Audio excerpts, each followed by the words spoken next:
जी, स्वागत आप सबका स्टडी हमारे साथ चैनल पर। उम्मीद है कि आप सब बहुत अच्छे से तैयारी कर रहे होंगे। यूजीसी नेट इतिहास में बहुत इंपॉर्टेंट क्वेश्चंस पूछे जाते हैं इंपॉर्टेंट फैक्ट्स के ऊपर। मैं आपको यहाँ पर क्वेश्चन दिखाता हूँ। ये देखिए, निम्नलिखित में से कौन सा कथन सत्य है। यहाँ पर हमने सत्य कथन देखना था। क्वेश्चन पढ़ लो, फिर आपको आइडिया हो जाएगा कि आगे हमें कितनी इंपॉर्टेंट फैक्ट्स और जानने की आवश्यकता है। अगर हम सारे फैक्ट्स को नहीं पढ़ सकते तो फिर हमारे लिए बहुत मुश्किल हो जाएगी। पहला स्टेटमेंट कहता है कि विलियम डिल्थे ने कहा है कि आदमी क्या है, केवल इतिहास बताता है। यह बिल्कुल सत्य कथन है।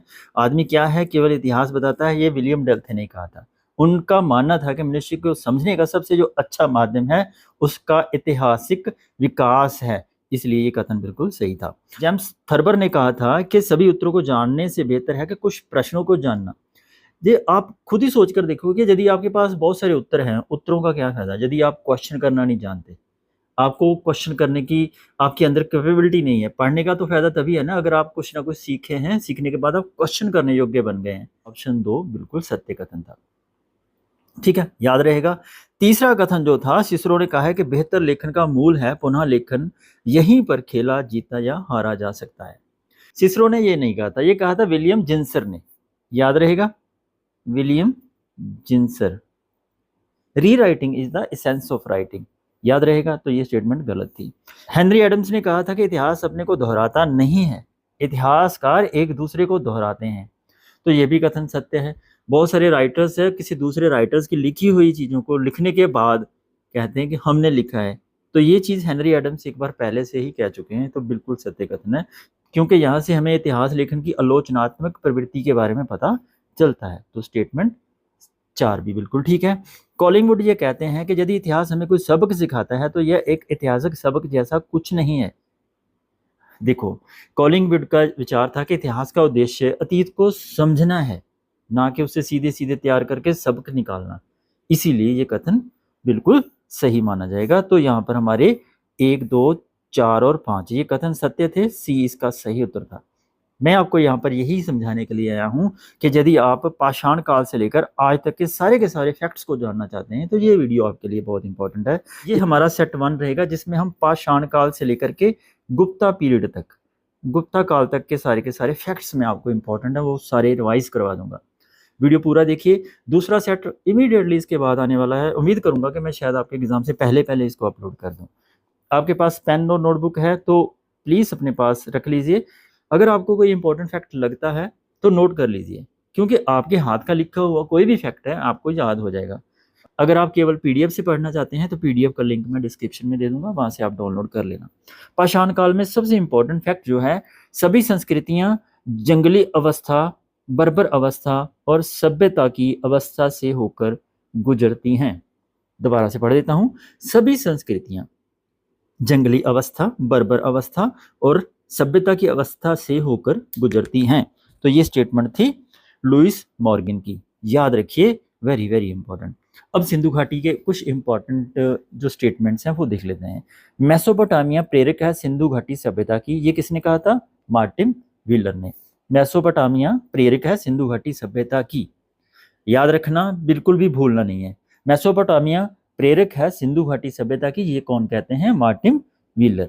मिस्र तथा बेबीलोनिया के समान भारत में ईसा से 3000 पूर्व एक व्यक्तित्वशाली सभ्यता तथा संस्कृति थी, ये कहते हैं professor child. Very very important. Professor child क्या कहते हैं कि मिस्र और बेबीलोनिया के समान भारत में ईसा से 3000 साल पहले एक बहुत व्यक्तित्वशाली सभ्यता थी।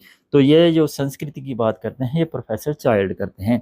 मोहनजोदड़ो का शासन राजतंत्रात्मक ना होकर के जनतंत्रात्मक था, तो हंटर ने ये स्टेटमेंट दी थी। अब सिंधु घाटी सभ्यता थी, ये वाले 3 से 4 फैक्ट याद कर लेना, कहीं भी क्वेश्चन बन सकता है। आगे सिंधु घाटी सभ्यता से और जो इंपॉर्टेंट फैक्ट्स हैं बहुत सारे हैं, लेकिन मैंने यहाँ पर केवल इंपॉर्टेंट फैक्ट्स को ही कलेक्ट किया है ताकि आपकी जो रिवीजन है अच्छे से हो जाए। सिंधु घाटी सभ्यता के अंत का मुख्य कारण विशाल पैमाने पर जल पलावन था। याद रखिएगा, ये जो वर्ड है ये इंपॉर्टेंट है, जल पलावन। M.R. सानी कहते हैं कि सिंधु घाटी सभ्यता का अंत जो था उसका मुख्य कारण जल पलावन था। एक और चीज याद रखना, इसकी सभ्यता के पतन का कारण बाढ़ बताने वाले थे मैके और मार्शल, 2 लोग थे। 2 लोग ये कहते हैं कि सिंधु घाटी सभ्यता का जो पतन हुआ था वो बाढ़ की वजह से हुआ था। तो याद रखिएगा, सिंधु घाटी सभ्यता का जो पतन है जलवायु परिवर्तन की वजह से हुआ था, ये कहते हैं ओरियल स्टाइन। जलवायु की वजह से हुआ, ये कहते हैं ओरियल स्टाइन। बाढ़ की वजह से हुआ, ये कहते हैं माइके और मार्शल। और जल प्लावन की वजह से हुआ, ये कहते हैं एम.आर. साहनी। अब सिंधु घाटी सभ्यता का पतन, विदेशी आक्रमण, बहुत सारे लोगों ने बाहर से आकर आक्रमण किया था, जैसे आर्य वगैरह आए थे, तो ये कहते हैं गार्डन चाइल्ड और व्हीलर, दो लोगों का ये स्टेटमेंट है, याद रखना, कई बार मिलाने के लिए आ जाता है। हड़प्पा और मोहनजोदड़ो एक विस्तृत साम्राज्य की जुड़वां राजधानी थी। स्टुअर्ट पीरियड का बहुत इंपॉर्टेंट फैक्ट है, वेरी वेरी इंपॉर्टेंट फैक्ट, बार बार जी एग्जाम में आता है, चाहे किसी भी एग्जाम की बात कर लो, हड़प्पा और मोहनजोदड़ो दोनों के बारे में स्टुअर्ट पीरियड जी कहते हैं कि ये एक विस्तृत साम्राज्य की दो जुड़वां राजधानियां थी। आगे बढ़ते हैं वैदिक सभ्यता में, यहाँ से बहुत अच्छे अच्छे क्वेश्चंस बनते हैं। अन्यायी राजाओं को प्रजा दंड दे सकती थी तथा उन्हें राज्य से बहिष्कृत कर सकती थी, तो ये कहता है अथर्ववेद। अथर्ववेद में मेंशन है कि जो अन्यायी राजा हैं उनको प्रजा दंड दे सकती थी, ये स्टेटमेंट आपको अथर्ववेद में मिलेगी। 4 वेद हैं, याद रख लेना। राजा परीक्षित को मृत्युलोक का देवता कहा गया है, तो ये भी अथर्ववेद में मेंशन है। एक बार देवासुर संग्राम हुआ, बार बार पराजित होने के पश्चात देवता सब इस निष्कर्ष पर पहुंचे कि राजा विहीन होने के कारण हमारी पराजय होती है, अतः उन्होंने सोम को अपना राजा बनाया और पुनः युद्ध किया, इस बार उनकी विजय हुई थी। तो ये स्टेटमेंट आपको मिलेगी ऐत्रेय ब्राह्मण में, ठीक है। ऐत्रेय ब्राह्मण में विदेह माधव ने वैष्णवर अग्नि को मुंह में धारण कर लिया, धृत का नाम लेते ही वह अग्नि पृथ्वी पर घिर गई तथा सब कुछ जलाती हुई पूर्व की दिशा में बढ़ी। पीछे पीछे विदेह माधव और उनका पुरोहित गौतम राहुगुण चला गया, तो ये स्टेटमेंट शतपथ ब्राह्मण में आपको मिलेगी। विदेह माधव की जितनी भी स्टेटमेंट्स हैं आपको शतपथ ब्राह्मण में मिलती हैं, याद रखिएगा। आगे बढ़ते हैं। मैं कवि हूं, मेरे पिता वैद्य हैं और मेरी माँ अन्न पीसने वाली है। वेरी वेरी इंपॉर्टेंट फैक्ट, बहुत बार पूछा जा चुका है। ऋग्वेद के 9वें मंडल में ऋषि अंगिरस के द्वारा ये बात कही गई थी कि मैं कवि हूं, मेरे पिता वैद्य हैं और मेरी माँ अन्न पीसने वाली है। राजा राष्ट्र के हाथों में तथा मरुत बृहस्पति देव इंद्र और अग्नि उसे दृढ़ बनाए, तो ये अथर्ववेद में मेंशन है। राष्ट्र राजा के हाथों में हो और मारुत बृहस्पति देव इंद्र और अग्नि सभी मिलकर के उसको दृढ़ बनाए, ये स्टेटमेंट है आपको अथर्ववेद में मिलने वाली। विराट पुरुष के मुख से ब्राह्मण, ये इंपॉर्टेंट फैक्ट याद रखना, बहुत बार यूजीसी ने इसके ऊपर क्वेश्चन बनाया है। विराट पुरुष के मुख से ब्राह्मण, उसके बाहुओं से क्षत्रिय, जंघाओं से वैश्य और पैरों से शूद्र उत्पन्न हुए हैं। ये किस में मेंशन है? ऋग्वेद के 10वें मंडल में। Very very important. आगे बात करते हैं। आपने एक चीज और याद रखनी है कि पुरुष सूक्त में शूद्रों का पहला उल्लेख मिलता है। कई बार पूछा गया है कि शूद्रों का जो सबसे पहला उल्लेख है वो आपको कहाँ पर मिलता है, तो आपने आंख बंद करके लगाना है पुरुष सूक्त में। सभा और समिति प्रजापति की 2 पुत्रियां हैं, very very important, most important, बार बार जो जिसी ने इसके ऊपर क्वेश्चन पूछा है, ये अथर्ववेद में मेंशन है। सत्यमेव जयते, इसके ऊपर भी बहुत कॉम्पिटेटिव एग्जामों में क्वेश्चन आ चुका है। सत्यमेव जयते कहाँ से लिया गया था? ये मुंडको उपनिषद में मेंशन है, ठीक है। ये भारत सरकार भी इसका इस्तेमाल करती है, सत्यमेव जयते का, ये मुंडको उपनिषद से लिया गया था। ये स्टेटमेंट आपने याद रखनी है। अस्तोमा सदमय, ये श्लोक आपको ऋग्वेद में मिलेगा, याद रखिए। आर्यों का आदि देश भारत ब्रह्म ऋषि देश था, तो ये कहा था गंगानाथ ने, याद रखना। और सप्त सैंधव प्रदेश आर्यों का मूल निवास है, ये भी स्टेटमेंट कई बार पूछी गई है। अविनाश चंद्र दास कहते हैं कि सप्त सैंधव प्रदेश आर्यों का मूल निवास था। याद रखिए, आर्यों का जो मूल निवास मध्य एशिया है, ये कहने वाले हैं मैक्स मुलर। इनके ऊपर क्वेश्चन यूजीसी ने भी बनाए हैं। 1859 में ये स्टेटमेंट उन्होंने दी थी। आर्यों का मूल निवास बैक्टीरिया है, तो ये भी स्टेटमेंट थी जे.जी. रोड की। याद रखना, ये नाम इंपॉर्टेंट है, कई बार यूजीसी ने यहाँ से क्वेश्चन बनाए हैं, तो मेरा आपको यही निवेदन है कि आप इन फैक्ट्स को याद कर लेना अच्छे से, बार बार इन फैक्ट्स के ऊपर यूजीसी क्वेश्चन बनाता है, ठीक है। तो चलिए आगे बढ़ते हैं फिर अगले फैक्ट्स के ऊपर। 1820 में ईरानी ग्रंथ जैन अवेस्था के आधार पर ग्लाइड से एक स्टेटमेंट देते हैं, कहते हैं कि आर्यों का देश हंगरी अथवा डैन्यूब घाटी है। अब हंगरी और डैन्यूब घाटी के साथ जोड़ने वाले कौन है आर्यों को? वो है ग्लाइड्स, याद रहेगा। जयंत श्वेता के बारे में कमेंट्स में मुझे आंसर दीजिए।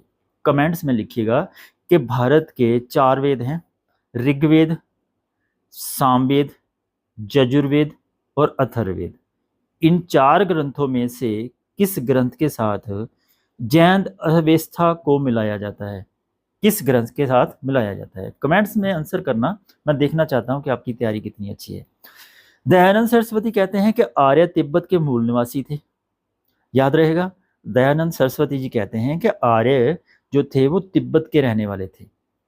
वहीं बाल गंगाधर तिलक की इंपॉर्टेंट स्टेटमेंट है, वो कहते हैं कि जो आर्य थे वो उत्तरी ध्रुव से आए थे, वो मूल निवासी उत्तरी ध्रुव के थे। तो ये भी आपके लिए इंपॉर्टेंट फैक्ट है, याद रखना। अब प्राचीन भारत के धार्मिक आंदोलनों के ऊपर बहुत सारे फैक्ट्स आते हैं। इनमें इंपॉर्टेंट फैक्ट्स जैसे महावीर हो गए, गौतम बुद्ध जी हो गए, नागार्जुन जी हो गए, उनके ऊपर क्वेश्चंस हर बार आते हैं। तो वहीं से ही क्वेश्चन यूजीसी बनाता है। तो मैंने इन सारे फैक्ट्स को यहाँ पर शामिल किया है। तो पूरा देखना वीडियो, लाइक कर देना, शेयर कर देना। चैनल पर यदि आए हैं तो सब्सक्राइब जरूर कर लिया करो। आप सब्सक्राइब बहुत कम करते हो, लाइक शेयर भी बहुत कम करते हो, और रही बात आपके कमेंट्स की, तो कमेंट्स बहुत कम आते हैं। मैं चाहता हूं कि जो भी बच्चा इस वीडियो को देख रहा है आके नीचे कमेंट जरूर कीजिए। सभी जीव जीना चाहते हैं, सभी के लिए जीवन प्रिय है। तो ये महावीर जी का बहुत इंपॉर्टेंट कथन है।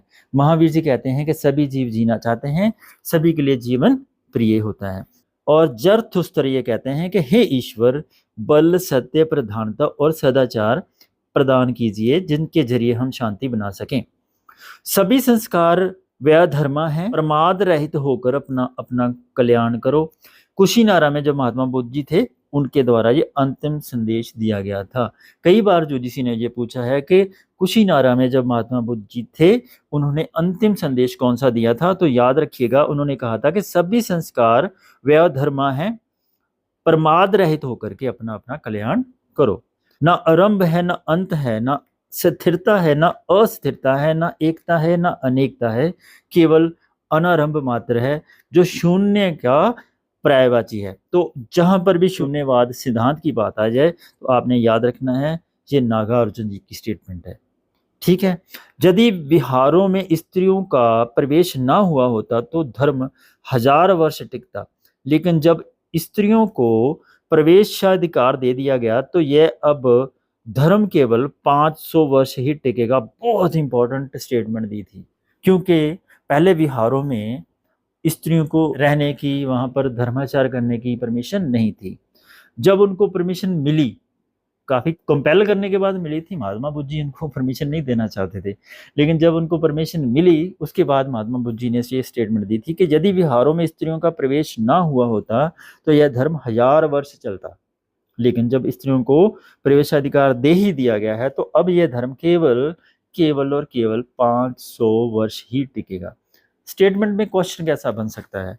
तो यूजीसी क्वेश्चन यहाँ पर 500 वर्ष की जगह पर 200 वर्ष बोल देगा, 400 वर्ष बोल देगा। तो आपने ये थोड़ा सा याद रखना कि यहाँ पर 5 वर्ष की बात की गई है। ठीक है। तो यहाँ पर भी हो सकता है यदि 1000 वर्ष टिकता, यहाँ पर 5000 वर्ष भी लिख देता यूजीसी, तो स्टेटमेंट किसी ना किसी बहाने से गलत करनी होती है। यहाँ से हम स्टेटमेंट बेस्ड क्वेश्चन पढ़ेंगे महाजनपद काल के। महाजनपद काल में इतनी ज्यादा स्टेटमेंट्स नहीं है, लेकिन आपको आगे चल करके गुप्ता पीरियड में और मौर्य पीरियड के बहुत इंपॉर्टेंट फैक्ट्स को याद करना पड़ेगा।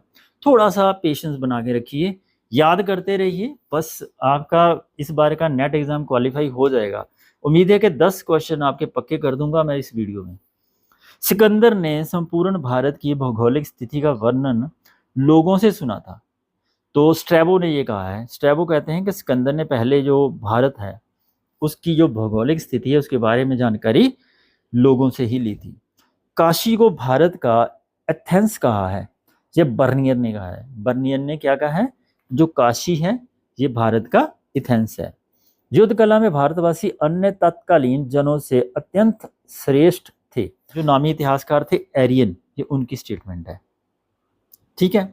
अब सिकंदर एक बात और कहता है, वो कहता है कि मैं उन दिलों में उत्साह भरना चाहता हूं जो निष्ठाहीन और कार्यपूर्ण डर से दबे हुए हैं। ये सिकंदर ऐसी स्टेटमेंट दे रहा है। ठीक है, याद रहेगा।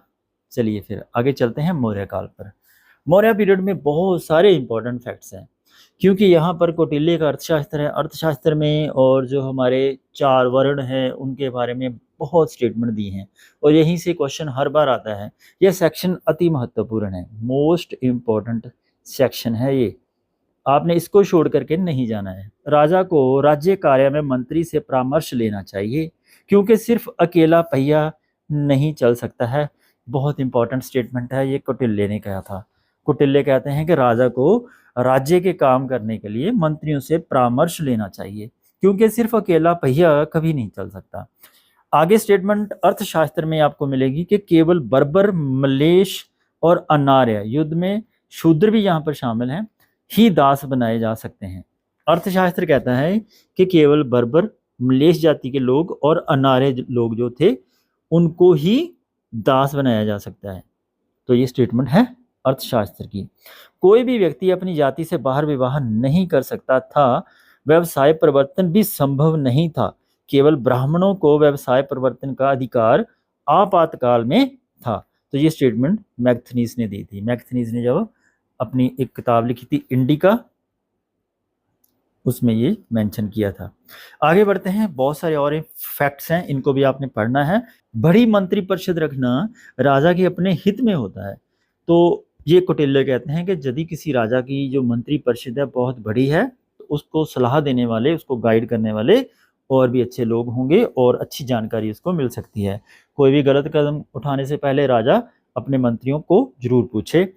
आगे हेमचंद्र राय चौधरी जी ने एक स्टेटमेंट दी थी कि अशोक की शांति प्रियता और अहिंसा की नीति साम्राज्य के पतन का मुख्य कारण बनी।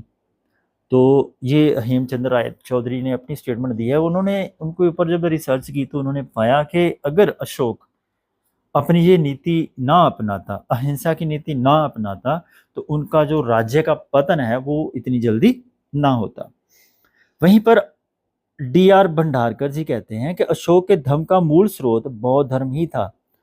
तो अशोक ने अपना धर्म भी चलाया था, लेकिन उसके जो धर्म का जो मूल स्रोत था वो बौद्ध धर्म ही था, क्योंकि वह बौद्ध अनुयायी था।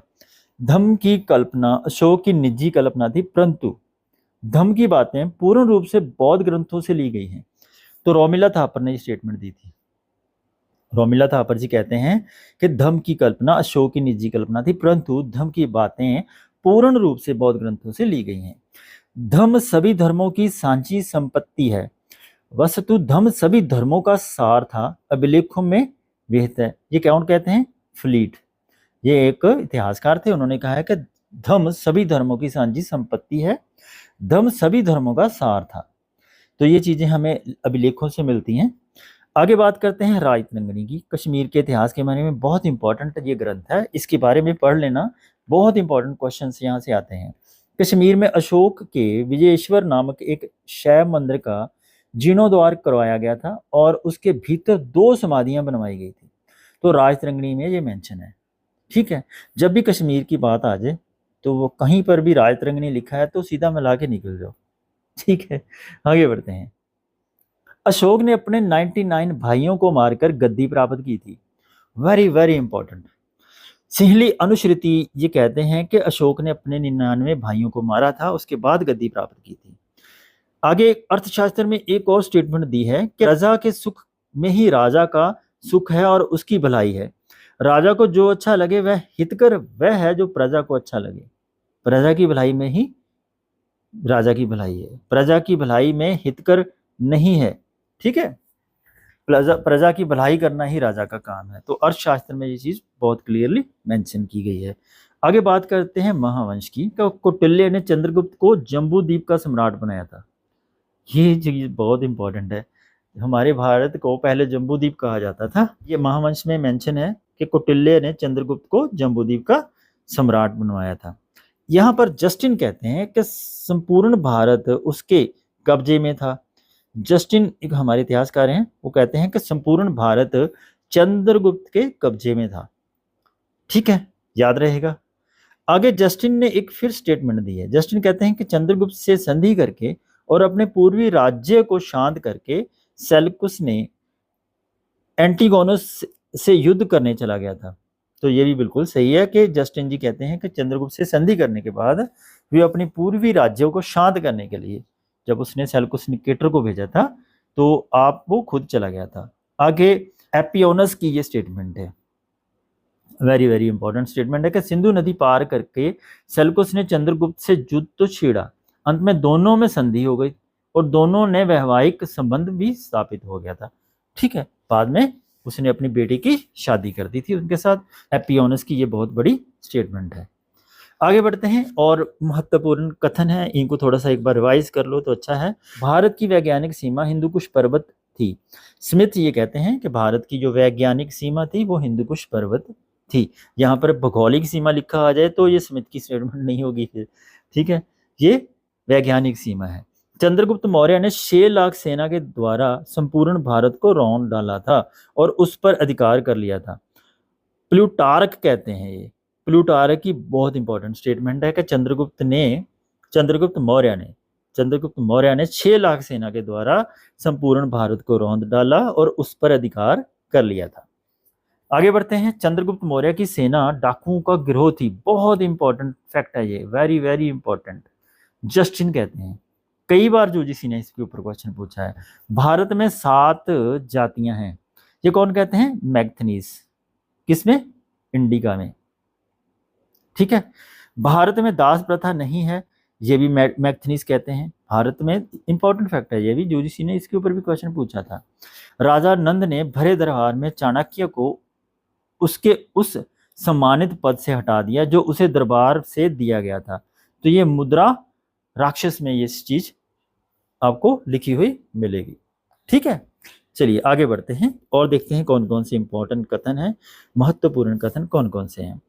सीरिया का जो शासक था एंटियोक्स प्रथम, उसने डायमिक्स नामक एक राजदूत बिंदुसार के दरबार में भेजा था, तो मैग्थनीज का उत्तराधिकारी माना जाता है। ये कौन कहते हैं?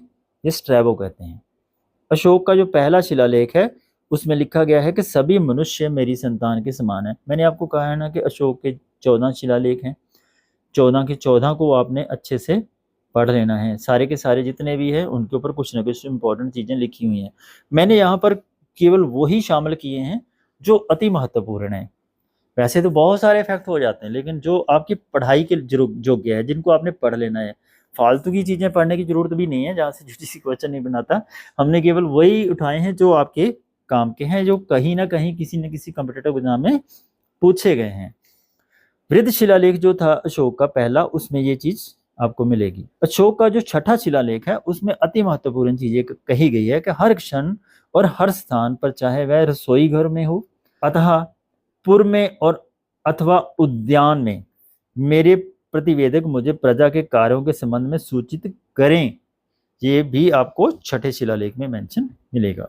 अब आपने यह भी याद रखना है कि जो अशोक का जो 7वां शिलालेख है उसमें लिखा गया है कि सभी संप्रदाय सभी स्थानों में रह सकते हैं क्योंकि सभी आत्म संयम और भाव शुद्धि चाहते हैं। अशोक के 7वें शिलालेख में ये मेंशन है। अशोक के 13वें शिलालेख में एक चीज लिखी गई है कि देवताओं का प्रिय धम्म विजय को सबसे मुख्य विजय समझता है। देवताओं का प्रिय धम्म विजय को सबसे मुख्य विजय समझता है। अशोक के 13वें शिलालेख में ये चीज मेंशन है। आगे बात करते हैं। अशोक के 12वें शिलालेख में एक चीज अति महत्वपूर्ण लिखी है। 12वें शिलालेख में ये कहा गया है कि मनुष्य को अपने धर्म का आदर तथा दूसरे धर्म का अकारण निंदा नहीं करनी चाहिए। अकारण निंदा की बात की गई है, ठीक है, याद रखना। ऐसा करने पर मनुष्य को संप्रदाय की भी वृद्धि करता है और दूसरे संप्रदाय का उपकार करता है। ये चीज अशोक के 12वें शिलालेख में आपको मिलेगी। पंडित जवाहरलाल नेहरू जी की बहुत इंपॉर्टेंट स्टेटमेंट है, याद रखना। उन्होंने कहा था कि अशोक के धर्म निर्देश आज भी हमसे एक ऐसी भाषा में बात करते हैं जिन्हें हम समझ सकते हैं और जिनसे हम बहुत कुछ सीख सकते हैं। जवाहरलाल नेहरू जी ने कितनी इंपॉर्टेंट स्टेटमेंट दी थी अशोक के शिलालेखों के बारे में। उनको धर्म जो देश दिए थे, धर्मादेश दिए गए थे, उनसे हम आज भी सीख सकते हैं, ये कहते थे पंडित जवाहरलाल नेहरू जी। अब मौर्य उत्तर काल के थोड़े से फैक्ट्स हैं, यहाँ से क्वेश्चन भी आते हैं। यद्यपि यूनानी मलेश हैं किंतु ज्योतिष के विद्वान हैं, अतः प्राचीन ऋषियों की भांति पूज्य हैं। तो ये स्टेटमेंट दी थी वराहमिहिर ने, ठीक है। व्रत संहिता एक ग्रंथ है जिसमें चीज मेंशन आपको मिलेगी। भारत ज्योतिष के क्षेत्र में यूनान का ऋणी रहेगा। वेरी वेरी इंपॉर्टेंट स्टेटमेंट है। एक ज्योतिष ग्रंथ है गार्गी संहिता, उसमें कहा गया है कि भारत ज्योतिष के क्षेत्र में यूनान का ऋणी रहेगा। भारत को रत्नों की एकमात्र जननी, सबसे महंगी वस्तुओं की महान जन्मदात्री कहा गया। Very very important statement. Pliny ये कहते हैं कि भारत को रत्नों की एकमात्र जननी, सबसे महंगी वस्तुओं की महान जन्मदात्री कहा जाता है। याद रखना एक और स्टेटमेंट आपने, प्लिनी ने भारत आ रहे सोने पर दुख व्यक्त करते हुए ये स्टेटमेंट दी थी। उन्होंने कहा कि ऐसा कोई वर्ष नहीं बीतता जिसमें भारत रोमन राज्य कोष से 10 करोड़ सेस्टोस्टियर रोमन सिक्के होते हैं ना खींच लेता हो। याद रखना ये स्टेटमेंट प्लिनी की है। प्लिनी बहुत इंपॉर्टेंट इतिहासकार थे। मिनांडर आक्रमण करता हुआ पाटलिपुत्र और गंगा नदी तक पहुंच गया। इसके राज्य की सीमाएं स्वात घाटी, हजारा जिला पंजाब के रावी नदी तक फैली हुई थी। ये स्टेटमेंट दी थी स्ट्रैबो ने। स्ट्रैबो कहते हैं कि जो मिनांडर था, जब उसने आक्रमण किया वो पाटलिपुत्र बिहार तक, गंगा नदी तक पहुंच गया और उसकी जो राज्य की सीमाएं थी वो स्वात घाटी से होकर के हजारा जिला जो पंजाब का है और रावी नदी जो बिल्कुल पंजाब से होकर निकलती है वहां तक फैली हुई थी। ये स्टेटमेंट थी स्ट्रैबो की। संभवतः शकों के द्वारा उनके राजनीतिक प्रभुत्व हेतु अपनाया गया सांस्कृतिक नवाचार ही था कि एक नए युग का नाम उनके नाम पर रखा गया था। शॉल्डन पॉल्क ने ये स्टेटमेंट दी थी। अब राजतरंगिणी की बात फिर से आती है तो कश्मीर के इतिहास की ही बात आती है। कनिष्क ने कश्मीर को जीतकर वहां पर कनिष्कपुर नामक एक नगर बसाया था। तो ये भी आपको राजतरंगिणी में लिखा हुआ मिलेगा। अब नीलकंठ शास्त्री जी कहते हैं कि संगम साहित्य का रचना काल 100 ईस्वी से लेकर 300 ईस्वी के मध्य है। क्योंकि संगम साहित्य को लेकर थोड़ी सी कॉन्ट्राडिक्शन है इतिहासकारों में, लेकिन नीलकंठ शास्त्री जी इसके ऊपर अपना क्लियर मत रखते हुए ये कहते हैं कि इनका जो रचना काल है वो 100 ईस्वी से लेकर के 300 ईस्वी के मध्य है। अब गुप्ता पीरियड पर कुछ स्टेटमेंट्स हैं, इंपॉर्टेंट है, याद कर लेना। प्राचीन भारत के इतिहास में गुप्त काल का वही महत्व है जो यूनान के इतिहास में पेरिक्लियन युग का है। ये डॉक्टर बॉर्नेट ने कहा था। गुप्ता काल के संदर्भ में एक चीज स्टेटमेंट देते हुए फाहियान कहते हैं कि कौड़ियों के द्वारा दैनिक लेन देन किया जाता था। फाहियान की ये अति महत्वपूर्ण स्टेटमेंट है, भाई याद रख लेना इसको। फाहियान कहते हैं कि भारत में जो दैनिक लेन देन किया जाता था वो कौड़ियों में किया जाता था।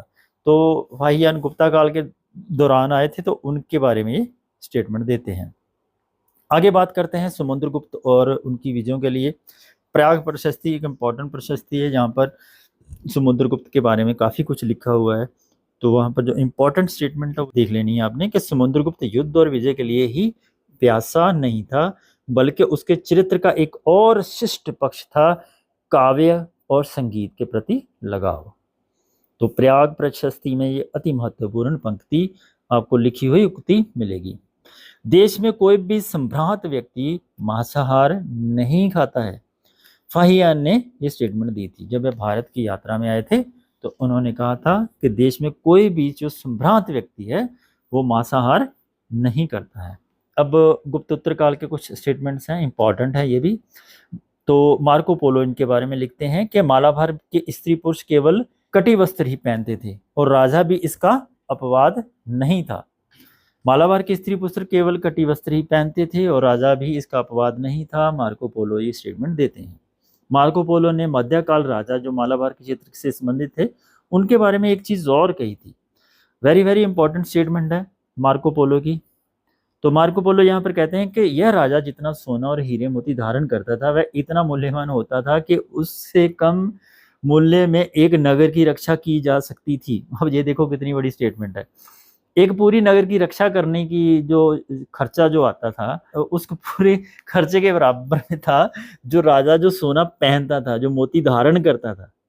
वो कहते हैं कि इतना ज़्यादा मूल्यवान सामान वो पहन के रखता था कि अगर किसी नगर की रक्षा करनी हो तो उसके बराबर उसका खर्चा हो सकता था। मार्को पोलो की ये बहुत इंपॉर्टेंट स्टेटमेंट थी। हर्षचरित एक इम्पॉर्टेंट ग्रंथ है। तो इसमें बाण जी कहते हैं कि हर्षवर्धन के काल में खेतों की सिंचाई घटी यंत्र और तुला यंत्र के द्वारा होती थी। ये दो यंत्र इंपॉर्टेंट है, यहाँ से क्वेश्चन बना है पहले भी। मेधा तिथि कहते हैं अनुलोम विवाह की संतान माता की जाति की और प्रतिलोम विवाह की संतान पिता की जाति की होगी।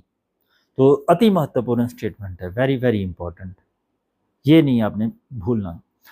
अब यहाँ पर ह्योनसांग कहते हैं कि हर्ष जो थे महायान बौद्ध धर्म का अनुयायी था और अन्य धर्मों का आदर नहीं करता था।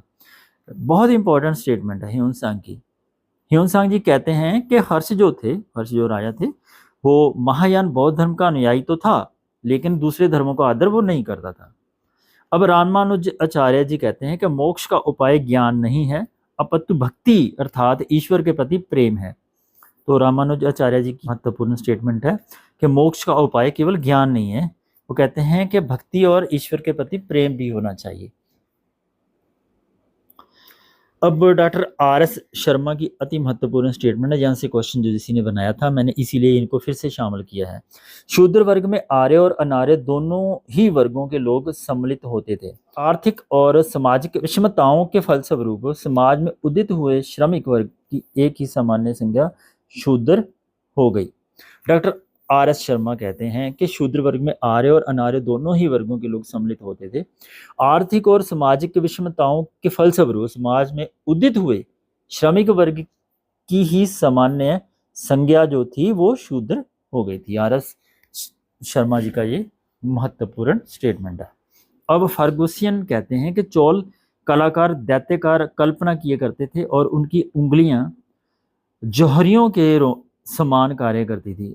बहुत इंपॉर्टेंट स्टेटमेंट है, वेरी वेरी इंपॉर्टेंट स्टेटमेंट, क्योंकि चौल साम्राज्य के दौरान बहुत सारे मंदिर वास्तुकला के ऊपर बहुत काम किया गया था। तो फर्गुसन कहते हैं कि चौल जो कलाकार थे चौल साम्राज्य के, दैत्यकार कल्पना किया करते थे और उनकी जो उंगलियां थी वो जौहरियों के समान काम करती थी। याद रखना, अति महत्वपूर्ण स्टेटमेंट है।